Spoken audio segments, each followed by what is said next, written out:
One of my favourite postcards for you today, Oddernes Church, Kristiansand in Norway.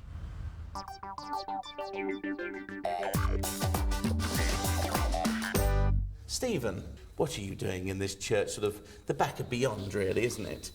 I wouldn't say that, but I'm an organist, and I'm here because my friend here, who is the real organist here, is away working in Germany. So for the time he's actually away, I'm substituting for him in the church as organist. I say the back of beyond because it's quite true that not many British people actually venture to either this part of Norway, and any part of Norway they do go to tends to be something like Oslo, or a trip around the fjords up to the Arctic Circle, isn't it? That is true, actually. Yes, that is true. But that's a great shame because it's a wonderful part of it. I was about to say, what attracted you here? Was it just the fact you had a friend here? It was certainly. I mean, I came because of him, but I met him first here in 1991, and I've been here almost every year since in the summertime to visit him. And so I've got to know this part of Norway quite a lot, and I love it. I just think it's so beautiful. Marie, tell us a little bit about the church where you were christened. Well, the church is very old. Some parts of it are very old. It is. They think that some parts of it derive from the year 1040. As far back as that? Yes. So it dates from the time when the Christianity came to Norway, actually. So long before Kristiansand was founded, then? Yes, yes. And who's it dedicated to?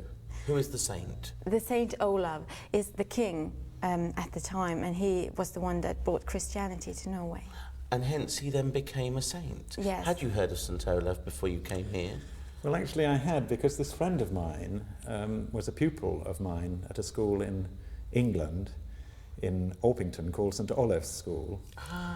And therefore the connection. And in fact, it was the same St Olaf, in fact, who the school is, after whom the school is named, because the school used to be just by London Bridge, and St Olaf actually was the one who pulled London Bridge down. So he came and... So there was a connection. A bit of a raid on That's London. Right, a bit of a Viking raid. Yes, or as they say here, of course, something else I found out, they're Vikings, and they didn't have horns. No, apparently not. Yes, rather disappointing, isn't it? Do we have any connections with the church still? Anything sort of living that we can touch and say, St Olaf wrote this or did this? I saw a big stone as I came in. Is there a connection there? Yes, the stone is has some markings on the edge, which is to do with what it was actually put there for, which is to describe that this church was built by the godson of Olaf out of his own estate, and he actually built the church. And just on the side there, there's an actual little figure of St Olaf, apparently. Oh, is that there? Right at the corner there. Oh, yes. Oh, I see. So there is still that connection. There is indeed, It's a yes. very, very old church. And my final thought is with the most glorious, gorgeous ceiling. Wood, painted, is it the original? Yes. That's right. Yes. And that's how it would have been 1,000 years ago? No. It has been extended in width and length.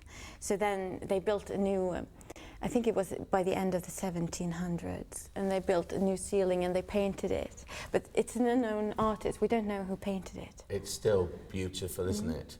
And there's one particular interesting thing you pointed out to me. And that was, you said, look up there, there's the devil. Where is he?